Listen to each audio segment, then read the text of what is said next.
Footprint course Unit 6, Absorption and Auctioning. This is challenge day 8 of 30. In the following slides we are going to focus on the art of consistency, why it is so vitally important, and how to gain increased consistency.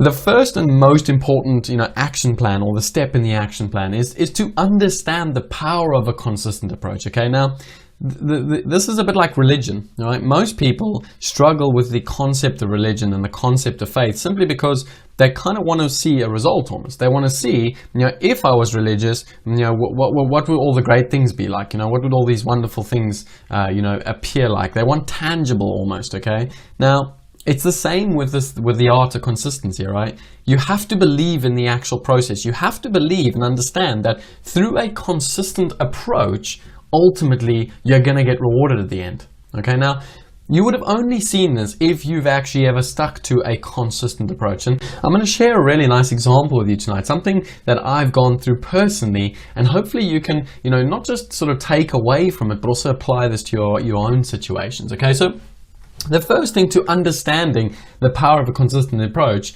is to understand the definition of what consistency means. Okay, now obviously I've got the textbook definition here, but the only real sort of parts I actually like to this is I really like this, the lack of deviation and the lack of change. Okay, that is the key success and the key understanding behind consistency is there is no change. You have a plan, you stick to it, you go through it, doesn't matter high or low, it doesn't matter what happens along the way, you stick to it. Okay, and there's no deviation, there's no ifs and buts and changes.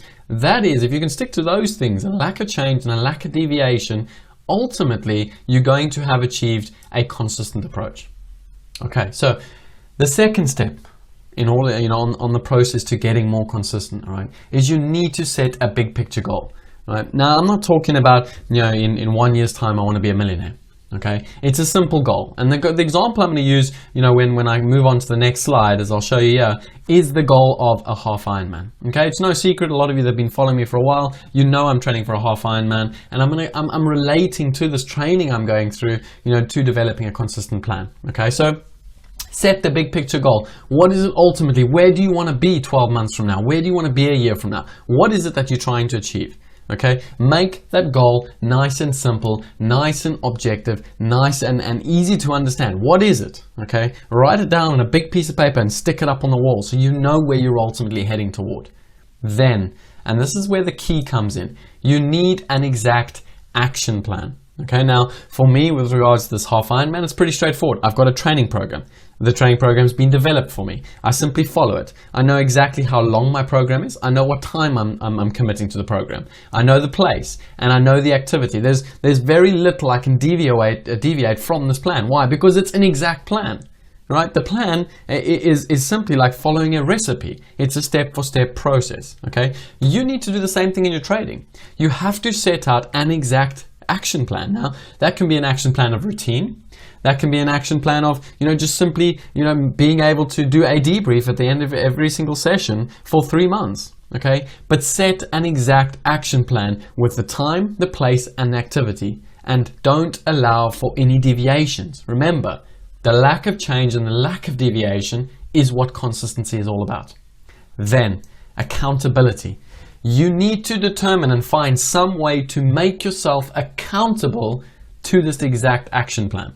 Okay, now again, obviously in the example of the Ironman, I've got constant reminders. So every day I get this little buzzing in my email, my phone buzzes and it says, hey, you gotta go train now. Okay, there's no excuses. Now, there's a number of different things you can use. You can use things like alarms. You've got all sorts of apps nowadays, technology. You can have a partner, someone that you're accountable to. Okay, so like with training, like with trading, make yourself accountable in one way or another. Again, guys, what I'm trying to do is relate the two here.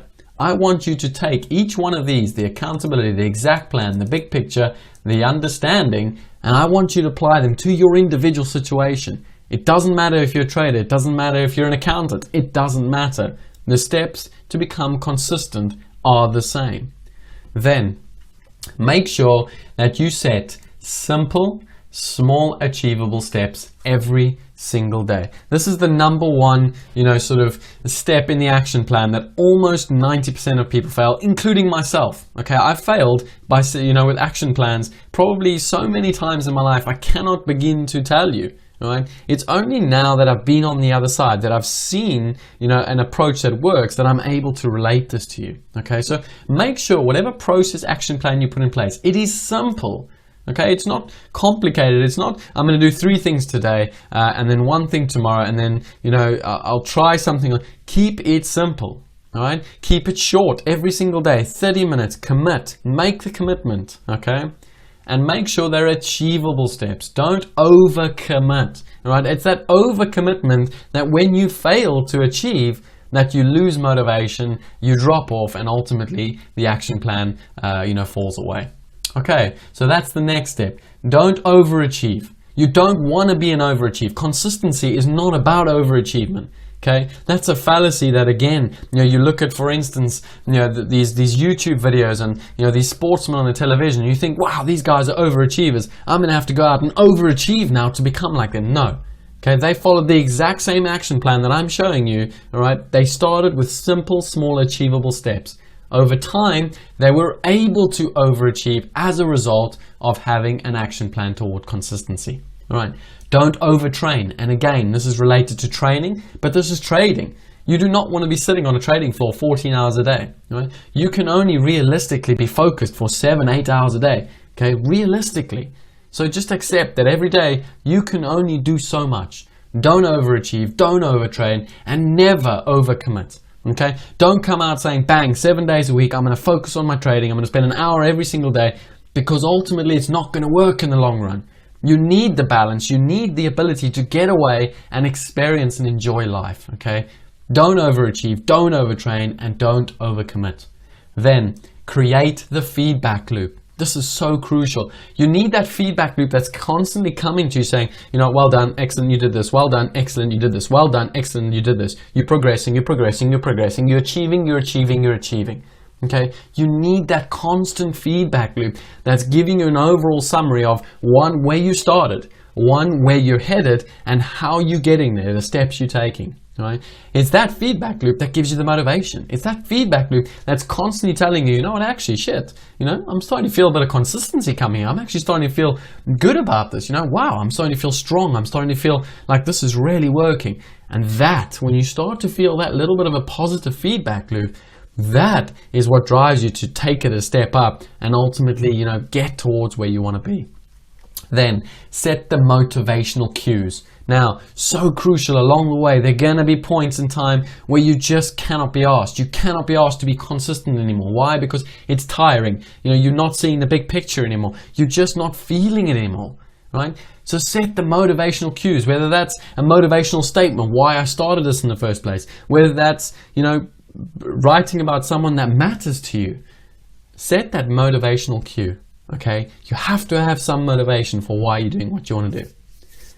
Then another good one is obviously the before and the after. You see a lot of people doing this with regards to weight loss. Take that picture on day 1. Measure yourself on day 1.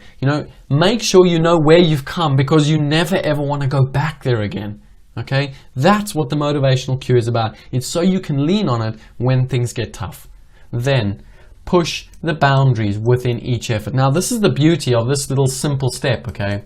When you're doing simple, small, achievable steps every day, you start to get this little bit of a feeling, okay? And I've felt this personally in my training. You get this feeling that actually, I'm not doing enough today, but actually you are doing enough.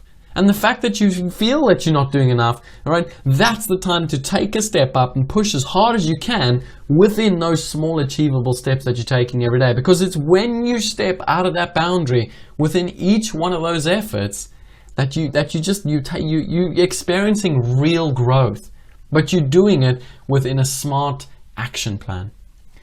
Last one, don't change the game plan. Remember, it's the lack of deviation and the lack of change. Don't change the game plan just because it comes tough, just because suddenly, you know, there's a speed bump in the road, just because things become tough. Don't change the game plan. It doesn't matter if it's week 1, week 2, or week 13. Don't change the plan until you get to the end, because if you can survive and get to the end, you are going to finally, for the first time in your lives, experience consistency. Okay? See the forest amongst the trees. You know, every time you've had a bad day and you can't be asked to do that debrief, say to yourself, if I don't do this, where am I going? Well, I'm going back to square one. Make the commitment, small little steps, and you will ultimately start to develop consistency. Okay, consistency, I will tell you, not just in trading, but in life. Consistency is probably one of the characteristics or the skill sets that very few will ever experience and ever master. You want to be a successful trader, you have to have consistency. Okay.